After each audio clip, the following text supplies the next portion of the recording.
A tragedy has unfolded in the heart of Gaza, one that has shaken the entire world's conscience once again. On a quiet Sunday afternoon, a group of children and civilians had stepped out to do something as basic as collecting water. But what happened next was devastating. A missile suddenly struck the area, killing at least 8 Palestinians, most of them innocent children. More than a dozen people were badly wounded in that particular attack. The world knows it that this is not the very first time when Gaza civilians have paid the price in this brutal conflict, but the sheer innocence of the victims this time makes it all the more heartbreaking.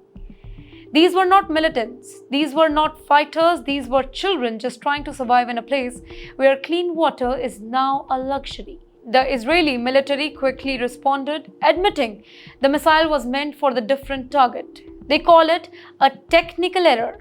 But in Gaza, that explanation doesn't bring the children back, does it? It doesn't heal the wound, it only adds to the rage, the fear, and the endless sorrow. Well, the scene at the blast site was horrific. Small sandals scattered across broken concrete, water containers shattered, families screaming, digging through the rubber with their bare hands, hoping that they find the survivors. Hospitals in central Gaza, already overwhelmed with months of wars, were flooded with the grief-stricken parents and wounded children, once again facing a nightmare that never seems to end.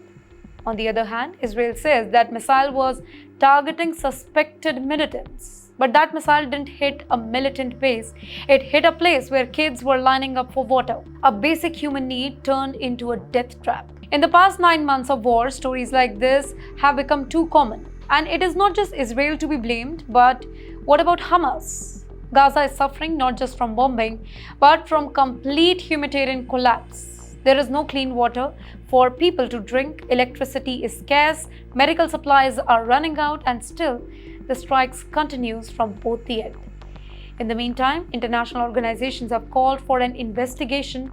Human rights groups say that this particular incident must not be brushed off just as another mistake. And on social media, the outrage is boiling over.